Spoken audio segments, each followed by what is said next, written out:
Hello, you're watching Talking Europe. My guest today is one of the European Commission's 6 executive vice presidents, and she has a portfolio which is critical to achieving the goals of the current EU mandate. Henna Virkkunen is in charge of tech sovereignty, security and democracy. She works on artificial intelligence, innovation, research, quantum chips, enforcement of key regulations such as the Digital Services Act, and much more. Now, she held several cabinet jobs in Finland, including Minister of Education and Minister of Public Administration, and she was also a member of the European Parliament before being appointed EU Commissioner. Welcome to the programme. Thank you so much. Let's start with EU-US relations.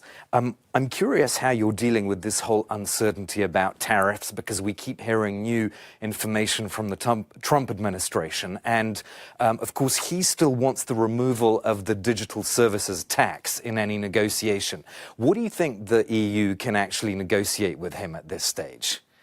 From the European Union side, I think our message has been all the time very clear that we don't think that no one is benefiting on trade war or high tariff barriers. So we want to have very good relations also when it comes to trade with USA. I think it's also important to recognize that for the USA tech companies, European Union is the biggest external market. Often it's the biggest market. Some of the social media platforms, they have much more users in the European Union than in USA. So this is, of course, super important for them.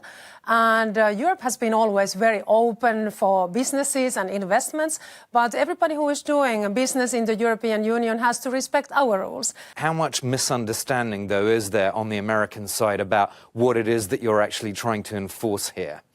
I think there is also a misunderstanding, because then when I'm looking at what is going on, also what kind of discussions there is in the USA side, there's many similar topics going on there. So, for example, because we want to avoid monopolies in the European Union, we want to make sure that nobody shouldn't misuse their very dominant market position to block new innovations, for example.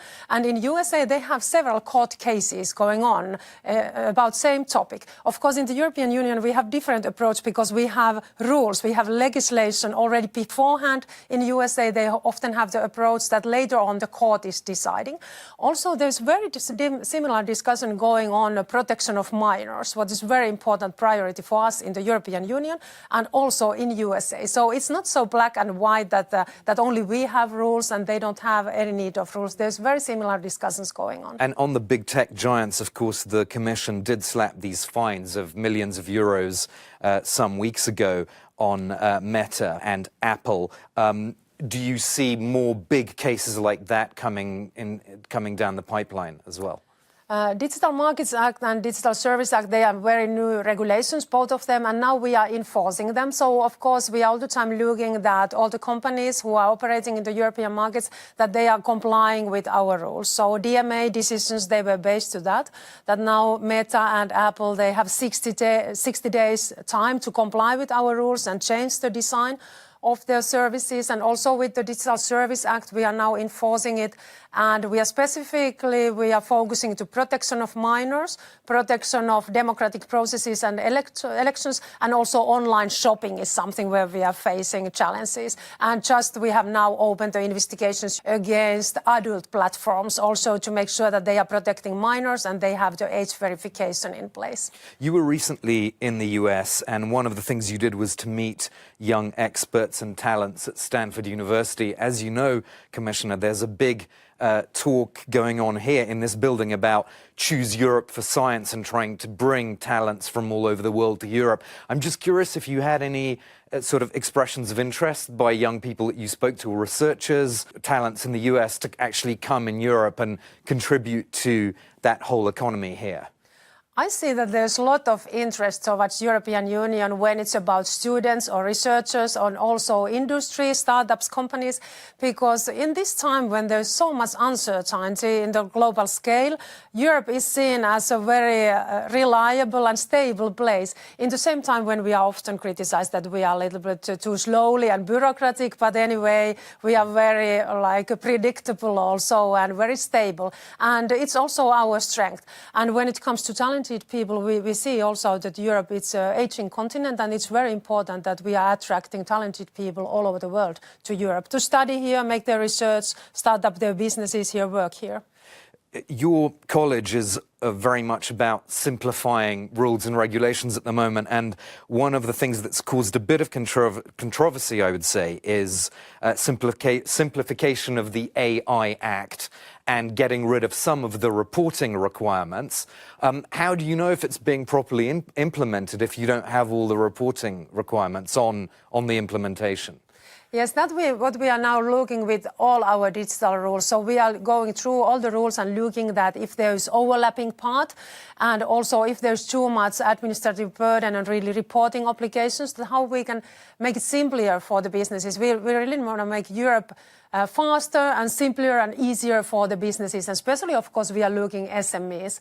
And now AI Act is something, it's a very new act. We are just now implementing it, but I think it's important that we are implementing it in a very innovation-friendly manner. And that's why we are also looking that if there is some overlapping parts in AI Act with the other rules, that how we can simplify it also.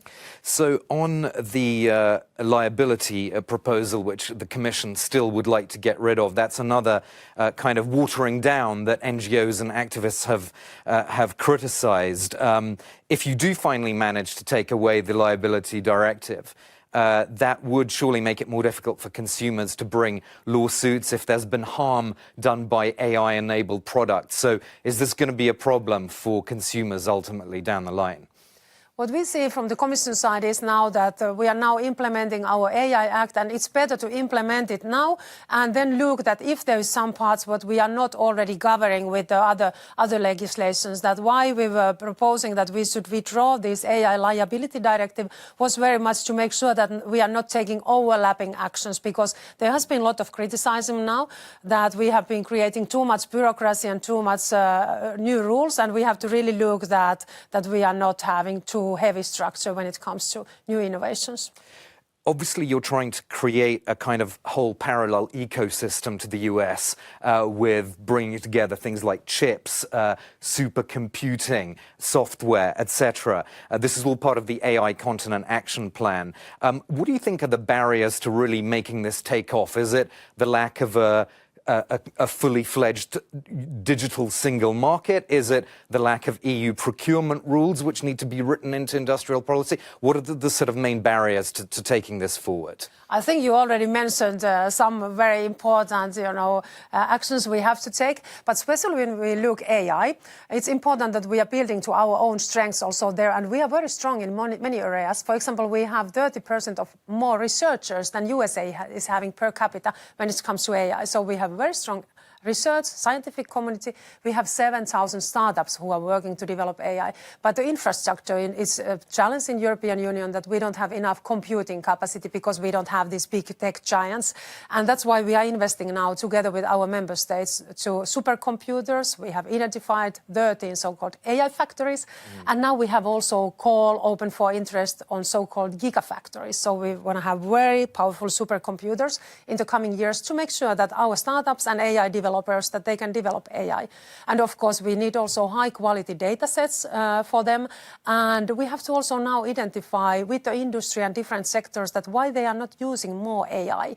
So we want to encourage also public sector and industry more to uptake AI. And now we are currently also identifying that where are the obstacles, how we could also support this. So all this is going to require massive investment, obviously, but also to complete the single market and the digital single market. And I believe your colleagues are going to put forward a proposal to include bi-European rules to actually have those written in early next year. Is that right? But early 2026? I think it's also important to use this public procurement more actively in the European Union side, because I think it's also very good incentive for the companies also to develop their products that when we are buying something for them. So it's often much more efficient than fund different companies that you are buying something from them and then they have incentive really to also finalize the product they have there. But also we have to now boost really the growth of our startups, and that's why in this week also we launched our startup and scale-up strategy, because we see that many companies, they have problems to scale up in the European Union, and often the challenge is access to finance, but really also that we still have too much barriers between the member states. So we have to really also create one single market and take all the potential out of that also. One final question. When you were in the States, you had a candid exchange with a Republican congressman about freedom of speech. We know that the Republicans, particularly people like J.D. Vance, the US Vice President, they see freedom of speech very differently from how many Europeans see it. Why do you think that is, and is there any way to sort of bridge this gap, perhaps? I think there's also a lot of misunderstanding because it's important to underline that it's one of our very fundamental values in the European Union, freedom of speech. But it's not like that freedom of speech is over all the other rights. So other people, they have rights also. So they have right to privacy, and so we have to be balanced. We can't just use freedom of speech and do whatever against other people, for example. But when it comes to our Digital Service Act, it's very clear that illegal content has to be taken down. So if there is, for example, illegal hate speech, it has to be taken down. And I think it's also very important to also explain this approach for the USA side, because there's also a lot of misunderstanding. And I think it was very good also that we had very, fresh statistic now also when it comes to our online platforms, because of our DSA, they have to also report in the European Union if they are removing content. And now when we look the last 8 months, how and why online platforms, why they have been removing content in the European Union, 99% of the cases is based to their own terms and conditions, that they have been removing content because it's against their own terms and conditions. Only 1% removals were based to that trusted flaggers in the European Union, they have been flagging something that is illegal, and only 0.001% was based to cases where national authorities of our member states, they made an order to online platform to take something down because it's illegal. Yeah, that's an important statistic to point out. Thank you so much for being my guest on the programme, Henna Virkkunen, Executive Vice President of the European Commission in charge of tech sovereignty, security and democracy. Thanks for watching us here on Talking Europe.